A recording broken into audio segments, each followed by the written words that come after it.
Durante más de 20 años nos contaron exactamente la misma historia. Nos dijeron que el delantero más temido del planeta terminó destruido por el alcohol, que perdió su fortuna, que acabó viviendo en una favela porque ya no tenía nada.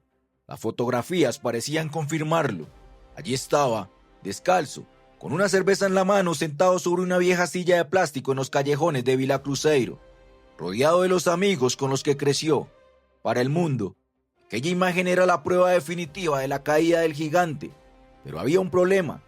Esta historia nunca estuvo completa, porque mientras millones de personas compartían esas fotografías asegurando que Adriano había terminado en la ruina, existía otra realidad que casi nadie se tomó el trabajo de investigar. Una realidad donde seguían apareciendo propiedades de lujo, vehículos exclusivos, contratos comerciales y un patrimonio que, según diversos reportes publicados en Brasil, todavía lo mantenían entre los exfutbolistas más ricos de su generación. Entonces, la pregunta cambia por completo. Si Adriano nunca estuvo realmente en la ruina, ¿por qué decidió volver al mismo lugar del que millones de personas sueñan escapar? La respuesta no está en una cuenta bancaria.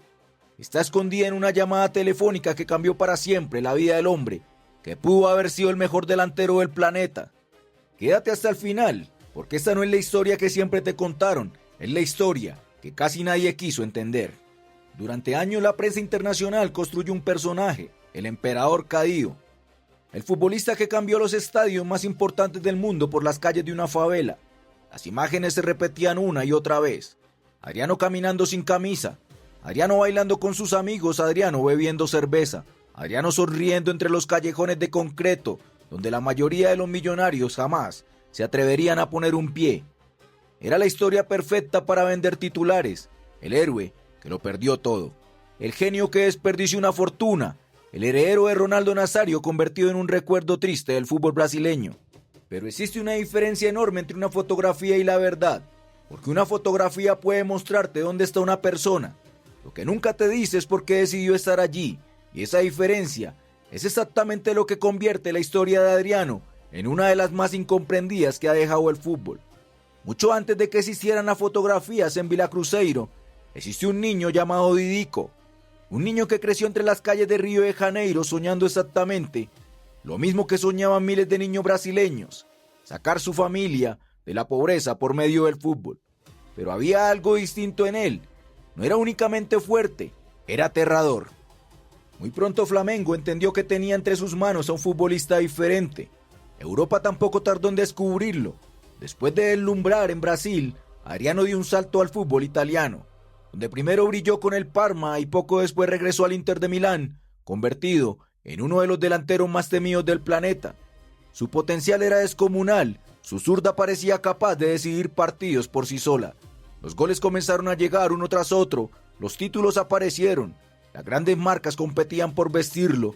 Brasil ya no veía en él una promesa, veía al heredero natural de Ronaldo Nazário. Todo parecía encaminado hacia una carrera histórica, hasta que una sola llamada telefónica cambió absolutamente todo. No fue una lesión, no fue una derrota, no fue un entrenador. Fue una noticia. Al otro lado del teléfono le confirmaban que su padre había muerto. Quienes estuvieron cerca de Adriano aseguran que aquel día nunca volvió a ser el mismo. Ese día no murió solamente un padre, ese día comenzó a desaparecer el emperador. Y fue precisamente en ese momento cuando nació el mito más grande alrededor de su historia. Porque mientras todos estaban ocupados contando cuánto había perdido, nadie se preguntó cuánto le quedaba. Y esa respuesta cambia absolutamente toda la historia. Porque mientras el mundo estaba ocupado calculando cuánto había perdido Adriano, casi nadie se tomó el trabajo de averiguar cuánto conservaba. Durante años, bastó una fotografía para condenarlo, una cerveza en la mano, una silla plástica, una favela al fondo. Para millones de personas aquello era suficiente para dictar sentencia. Está quebrado. Pero la realidad rara vez cabe dentro de una fotografía, que cuando las cámaras se apagaban y los periodistas abandonaban Vila Cruzeiro, Adriano no regresaba a una habitación improvisada ni a un refugio de emergencia. Regresaba a una vida completamente distinta, a una vida que muy pocos conocían. Y es aquí donde nace la mayor mentira que se ha contado sobre el emperador. Mientras las redes sociales seguían viralizando imágenes del exdelantero compartiendo una cerveza con sus amigos de infancia, él continuaba viviendo en Península, uno de los sectores residenciales más exclusivos de Barra de Tijuca, en Río de Janeiro. Allí se encuentra el lugar que hoy considera su verdadero hogar, un penthouse adquirido por cerca de 400 millones de reales brasileños, cuyo valor actual ronda, según distintas estimaciones, los $730.000. No es un apartamento cualquiera. Su enorme terraza gourmet, completamente cerrada en vidrio, domina parte del paisaje de Río. Amplios espacios integrados, acabados de lujo y seguridad privada permanente convierten aquella propiedad en un refugio donde casi nadie puede acercarse sin autorización. Y resulta irónico, porque mientras muchos imaginaban que Adriano ya no tenía dónde vivir, él observaba el atardecer desde una de las zonas más exclusivas de Brasil. Pero esa no es la propiedad que mejor explica quién es Adriano. Cuando el río comienza a cansarlo, simplemente desaparece. No toma un avión privado, no viaja a Europa. Conduce hasta Praia de Ferradura en Buxios. Allí lo espera una espectacular mansión frente al mar, rodeada de privacidad absoluta y coronada por una piscina infinita que parece perderse sobre el océano Atlántico. El mercado inmobiliario brasileño estima que esa residencia supera actualmente $1 millón.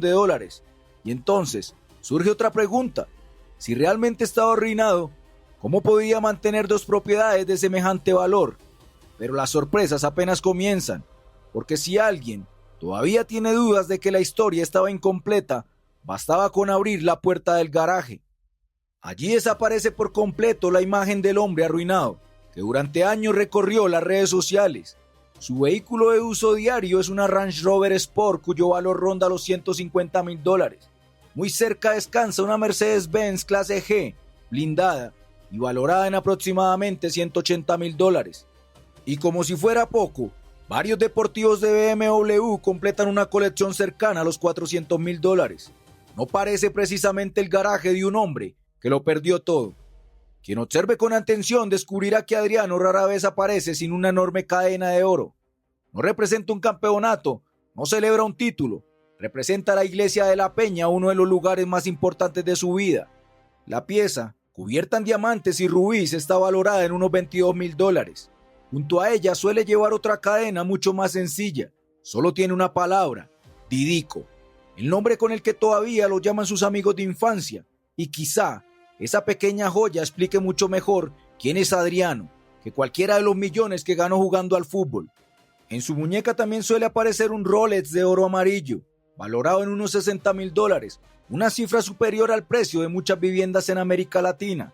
Cuando se suman los relojes, cadenas y otras joyas personalizadas, la colección supera los $100.000. Pero entonces aparece otra pregunta: si Adriano ya no juega al fútbol, ¿quién financia todo esto? La respuesta vuelve a desmontar otro mito, porque mientras muchos pensaban que el mundo lo había olvidado, las grandes marcas nunca lo hicieron. Adidas decidió mantener su relación con el emperador como embajador en Brasil. A eso se le suman campañas publicitarias, colaboraciones y derechos de imagen que continúan generándole ingresos. Y cuando se suman esos contratos, sus propiedades y las inversiones que logró conservar, diferentes estimaciones sitúan su patrimonio alrededor de $11 millones. Entonces, la historia cambia completamente, porque Adriano no es un hombre que vive en una favela porque perdió todo. Es un hombre con millones que decide volver allí. Pero eso no significa que nunca haya pagado un precio. Al contrario, porque la misma vida que hoy le permite disfrutar de esa tranquilidad también estuvo marcada por decisiones que le costaron una fortuna. Renunció voluntariamente al contrato que tenía con el Inter de Milán, dejando sobre la mesa cerca de $7.7 millones anuales. Tiempo después, rompió su vínculo con la Roma, mucho antes de finalizarlo, renunciando a millones más. Vendió de emergencia propiedades que había comprado durante su etapa en Italia. Se desprendió de una mansión en Milán, de un avión privado, de una lancha de lujo. Todo para responder a compromisos económicos y fiscales. Distintas estimaciones calculan que solamente esas operaciones le hicieron perder más de $4 millones. Y si a eso se le suman los contratos cancelados, salarios que decidió abandonar y excesos personales, diversas publicaciones estiman que Adriano dejó escapar más de $35 millones. Incluso existen reportes que hablan de fines de semana donde llegó a gastar cerca de $80.000 entre fiestas y celebraciones. Sí, Adriano perdió muchísimo dinero, muchísimo más del que la mayoría de las personas verá durante toda su vida.